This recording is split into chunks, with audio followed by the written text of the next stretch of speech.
എന്താടാ ഇപ്പൊ മനസ്സിലാവും. തലയ്ക്ക് പ്രാന്ത് പിടിക്കരുത്. ശിവ, പ്രശ്നം എന്തുവാ? എന്താ പ്രശ്നം? എന്നാ ഞാൻ ഇങ്ങോട്ട് വന്ന് കേറി. ഓ, എന്തൊരു അടിപൊളി ദിവസം വരാനായിട്ട്. നീന്ന് വരുന്ന പറഞ്ഞപ്പോ തൊട്ടേ സിദ്ധുവളി ശിവമോള് എത്തിയില്ലേ, ശിവമോള് എപ്പോ വരും, ശിവമോള് എത്താറായില്ലേ എന്നൊക്കെ അന്വേഷിക്കുന്നുണ്ടായിരുന്നു. ഉണ്ടല്ലേ, അന്വേഷിക്കുന്നുണ്ടായിരുന്നല്ലേ, ഞാൻ കണ്ടായിരുന്നു. എന്താ നമ്മുടെ പ്രശ്നം എന്താണെന്നറിയോ? എന്തുവാ? ആ, ഈ വഴി കൂടെ പോകുന്നവരെ മുഴുവൻ വിളിച്ചേറ്റൊക്കെ വീട്ടിലിരുത്തും. എന്തോത്തിന്? ഒരു കാര്യമില്ല, അവരങ്ങ് വഴി കൂടെ പോയാ പോരെ, അവരങ്ങ് വിടണം. എന്തിനാണ് ഈ വീട്ടിനകത്ത് വിളിച്ചേറ്റിരുത്തുന്നത്?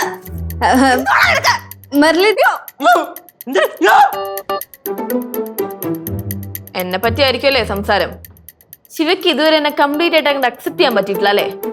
വേണ്ട കൊച്ച്. ഒന്നാമതേ ഞാൻ തലയ്ക്ക് പ്രാന്ത് പിടിച്ചിരിക്കുക.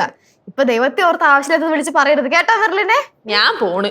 ஐயோ மெர்லின் போகாதே, அவன் உன்னை பத்தி எல்லாம் சொல்லல, வேற ஏதோ விஷயம் சொல்லிட்டு இருக்கான். എനിക്ക് എല്ലാം മനസ്സിലായി ആന്റി, ഞാൻ പോവാ. എന്റെ പൊന്നും പറഞ്ഞ് എന്റെ വാലി ഇങ്ങനെ കേൾക്കും കേട്ടാ. അവള് വേറെ എന്തിനെ പറ്റിയാണ് സംസാരിച്ചത്? എന്റെ ചേച്ചി വീട്ടില് ഫുള്ള് പ്രശ്നമായിട്ടിരിക്കാന്ന്. വീട്ടിലെന്ത് പ്രശ്നം? സിദ്ധുവളിയും വീട്ടിൽ വന്നില്ലേ, അതാണ് പ്രശ്നം.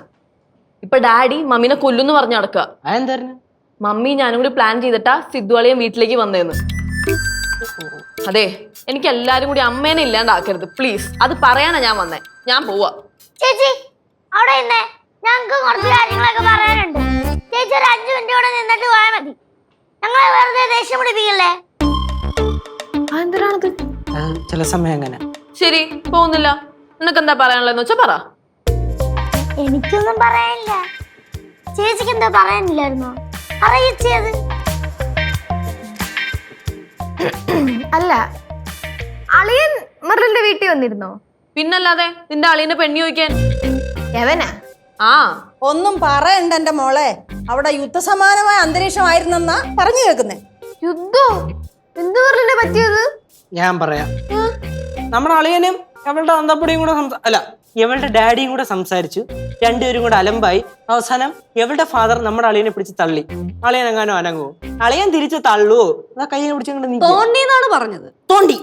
അപ്പൊ ഇവളുടെ ഫാദർ പറന്നു പോയി. നിനക്കറിയോ ശിവ, ആ പാനിക് അറ്റാക്കിന്ന് ഡാഡി ഇതുവരെ മാറിയിട്ടില്ല. അതിന്റെ ഇടയ്ക്ക് അറ്റാക്ക് ഉണ്ട്. എടാ, പാനിക് അറ്റാക്ക്. ഇന്ന് മീറ്റിങ്ങിന് പോയതിനു ശേഷേ 3 പ്രാവശ്യം മമ്മിയെ വിളിച്ച്. എന്തിന്? സിദ്ധുവളിൻ വീട്ടിൽ വന്നതേ ഡാഡിനെ കൊല്ലാനാന്ന് പറയാൻ. ഓഹോ, അപ്പൊ മൊത്തത്തില് അളിയൻ മതം പൊട്ടി നിക്കുവാണല്ലേ? അളിയൻ മതം പൊട്ടി നിക്കണം. എന്റെ ചേച്ചി ഇപ്പൊ തന്നെ അടുത്തിന്റെ കവാലടിച്ച് പിടിച്ചിട്ടാണ് അളിയൻ നിക്കുന്നത്. ദൈവം ആരുടെ? റോക്സിന്റെ. ശിവുവിനെ അടിച്ചു പിടിച്ചാ? ആ, അല്ല, അതങ്ങനെ ശരിയാവും? ശിവുവിന്റെ എല്ലാ കേസും അളിയൻ അറിഞ്ഞൂടല്ലോ. അല്ലേ? ഇതെന്താ ഞാനും ആലോചിച്ചത്. അല്ല, അങ്ങനെ പറയാൻ വരട്ടെ. ഞാനിടയ്ക്ക് ഇവിടെ നടക്കുന്ന കാര്യങ്ങളൊക്കെ സിധുവിനെ ഫോൺ വിളിച്ച് പറഞ്ഞിട്ടുണ്ടായിരുന്നു. അപ്പൊ ഈ ഷിബുവിന്റെ കാര്യങ്ങളൊക്കെ മൊത്തമൊന്നും പറഞ്ഞിട്ടില്ല. അല്ല, എന്നാലും സിദ്ധു അവനെ തല്ലാനുള്ള കാരണം? എന്റെ ചേച്ചി, ഞാൻ ഇങ്ങോട്ട് വരുമായിരുന്നു. അപ്പൊ പുള്ളി എന്നെയും കാത്ത് വഴിയിൽ നിൽപ്പുണ്ടായിരുന്നു. നീ വരുന്ന കാര്യം അവനെങ്ങനെ അറിഞ്ഞു? നീ വിളിച്ചു പറഞ്ഞോ? ശരിയാണല്ലോ, നീ വിളിച്ചു പറഞ്ഞ? ഇല്ലടാ, ഞാൻ ദൂരയച്ച ഹംസത്തിനെ വീട്ടിൽ നിനക്ക് വേറെ എന്തെങ്കിലും അറിയണോ? ഓ, പോയി. ഞാൻ ഇങ്ങോട്ട് വരുമായിരുന്നു. പുള്ളി അത് എങ്ങനെയും അറിഞ്ഞു. എന്നെ കാത്ത് വഴിയിൽ നിൽപ്പുണ്ടായിരുന്നു. ഞാൻ വന്നപ്പോഴത്തേക്ക് എന്റെ അടുത്ത് സംസാരിക്കാൻ നോക്കി. ഞാൻ മാക്സിമം ഒഴിവാക്കി വിടാൻ നോക്കിയതാണ് ചേച്ചി, പറ്റിയില്ല. എന്റെ കയ്യിൽ ഒരു മിഠായി ഉണ്ടായിരുന്നു. അപ്പൊ അതം കണ്ട് തട്ടിപ്പറിക്കാൻ വേണ്ടി വന്നപ്പോഴത്തേക്കും അളിയൻ കണ്ടുകൊണ്ട് വന്നു. വിഷയമായി. കാരണം നോക്കി പോത്തി ഒരെണ്ണം പളക്കേന്നും പറഞ്ഞു കൊടുത്തു. റോക്സ് കറങ്ങി വീണു. ഇതിപ്പോ വന്നോന്ന് സിദ്ധുവളിയും കേശുവിനേക്കാളും കഷ്ടായല്ലോ. ആളും തരവും നോക്കാണ്ട് ആൾക്കാരെ പഞ്ഞിക്കിടുക. அதெல்லாம் விடுங்க, நான் ஒரு விஷயம் சொல்லட்டா? உங்களுக்கு நாரங்க வெள்ளம் எடுக்கட்டா? ചത്താലും ചത്തില്ലെങ്കിലും നാളെ രാവിലെ 10 മണിക്ക് കനാൻഡിക്ക് ശവടക്കും.